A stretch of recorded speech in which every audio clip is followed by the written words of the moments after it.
Hello, नमस्कार। कैसे हो आप? बीइंग अ वास्तु कंसल्टेंट मुझे कहाँ-कहाँ पे जाना पड़ता है। वैसे रेज़िडेंशियल हाउस में जाना तो ठीक है, लेकिन अलग-अलग इंडस्ट्रीज़ में जाना इतना आसान नहीं है। मैं मंजूश्री, वास्तु वर्ल्ड मंजूश्री से आपको बताना चाहती हूँ कि आज तक मैंने ऐसा कोई फ़ील्ड नहीं, इंडस्ट्री नहीं की जहाँ पे काम नहीं किया है। अलग-अलग इंडस्ट्रीज़ जैसे real estate industry, chemical industries, dye और कलर की इंडस्ट्रीज़, प्लास्टिक इंडस्ट्रीज़, इंफ्रास्ट्रक्चर। लेकिन सबसे मैं आपको बताना चाहती हूँ कि इंडस्ट्रीज़ में ये जो मैन्युफैक्चरिंग यूनिट है ना, इनका वास्तुशास्त्र करना बहुत डिफ़िकल्ट होता है। अभी ये जो मैन्युफैक्चरिंग यूनिट है, इसमें ऐसा है कि उनका काम होता है कि अपने फ्लो चार्ट के हिसाब से ही काम करना है।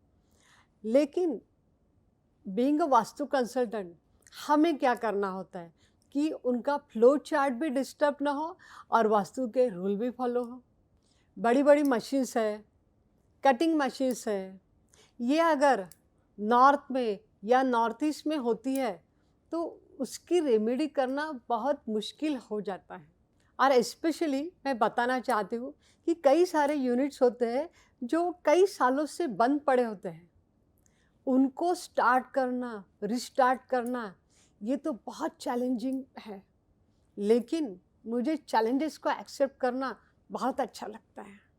एक अपना एक्सपीरियंस मैं शेयर करती हूँ कि एक मैन्युफैक्चरिंग यूनिट था और वो टायर बनाने की वेल नोन कंपनी है। जैसे उनके यहाँ पे मैं गई, देखा तो उनका प्लॉट बहुत बड़ा था, नियरली 148 एकड़ का।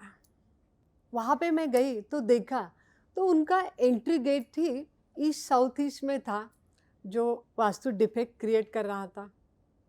वैसे मैं बताना चाहती हूँ कि कोई भी बिजनेस हो, इनके ना अपने कुछ पर्टिकुलर डायरेक्शन के साथ कनेक्शन होता है और ऐसे पर्टिकुलर डायरेक्शन को फाइंड आउट करना, यही होता है वास्तुशास्त्र।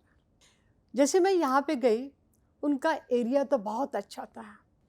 वैसे इनके पूरे प्लॉट के एरिया में उन्होंने क्लीनलीनेस अच्छी तरह से मेंटेन किया हुआ था। लेकिन उनके नॉर्थ में ही 2 बड़े-बड़े इलेक्ट्रिक ट्रांसफार्मर थे। नॉर्थ और नॉर्थ ईस्ट में ही बड़ी-बड़ी मशीन्स रखी थी और नॉर्थ ईस्ट में ही टॉप मैनेजमेंट के लिए अलग-अलग केबिन्स बनाए थे। वेस्ट डायरेक्शन में रॉ मटेरियल रखा था और फिनिश गुड भी वही वेस्ट में ही रखा हुआ था। ब्रह्मा सेंटर रीजन में इन्होंने बड़े-बड़े वेइंग मशीन रखे थे। जैसे ही मैंने इनका इवैल्यूएशन किया, उनको बताया कि आपकी प्रोडक्ट बनाने की कैपेसिटी है, फाइनेंस आपके पास है, लेबर्स है, मशीन्स है, लेकिन आपके पास ऑर्डर्स ही नहीं है। उन्होंने कहा, हाँ मैम, यही प्रॉब्लम है। उन्होंने ये भी बताया कि कभी-कभी तो ऐसा होता है कि कोई काम ही नहीं रहता है। फिर वो एम्प्लॉय में भी वो अनरेस्ट दिखाई देता है। उनको ही ऐसा लगता है कि यहाँ पे हमारा कोई फ्यूचर नहीं है। इसलिए फिर एम्प्लॉय को रिटर्न कर पाना भी हमारे लिए मुश्किल होता है, हालाँकि हमारे पास सब कुछ है। टॉप मैनेजमेंट वाले सब नॉर्थ ईस्ट में बैठे हैं, डिसीजन नहीं ले पा रहे हैं। टारगेट को कैसे अचीव करें, कुछ समझ में नहीं आ रहा है। मैंने उनको यही कहा, आपका ब्रह्मा इतना डिस्टर्ब है कि आपके पास सब रिसोर्सेस है, लेकिन आप वो यूटिलाइज नहीं कर पा रहे हैं। सीईओ ऐसे जगह पे बैठे, ना कि फैक्ट्री में, लेकिन बाहर के वेंडर के साथ भी वो कनेक्ट नहीं हो पा रहे।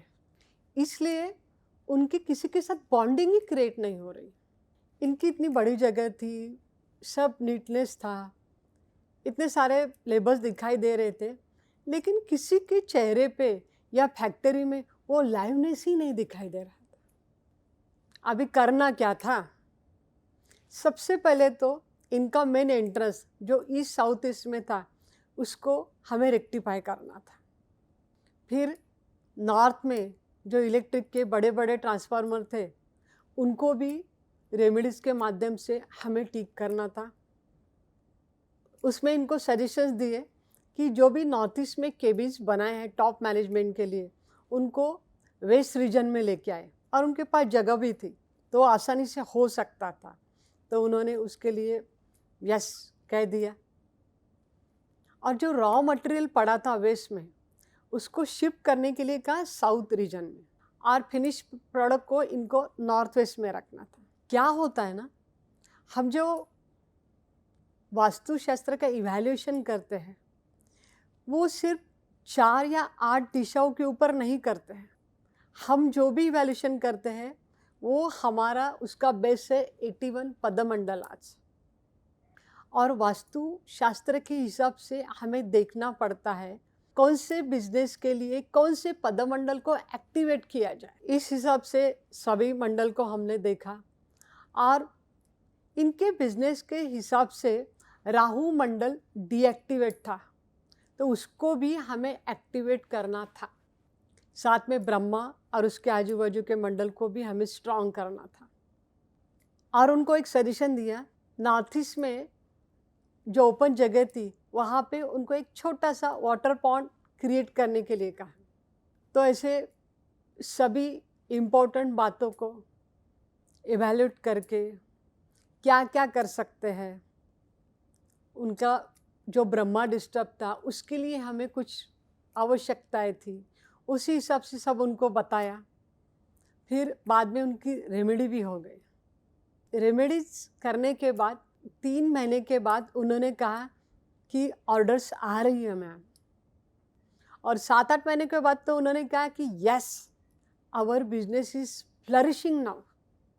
बाद में उनके जो प्लॉट का आधा हिस्सा था जो ओपन था, वहाँ पे भी वो चाहते थे कि एक नया सेटअप बनाए, और वहाँ पे तो हमने पूरे एज पर वास्तु उनको प्लानिंग दिया, और उस हिसाब से ही उन्होंने अपना नया सेटअप भी बनाया।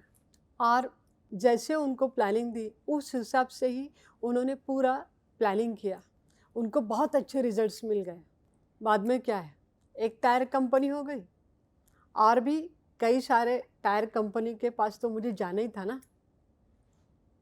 तो अभी देखो, मैंने आपको एक मेरा पर्सनल एक्सपीरियंस आपको बताया।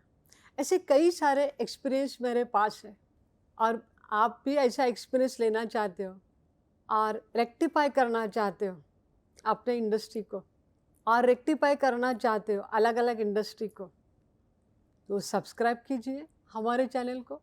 धन्यवाद।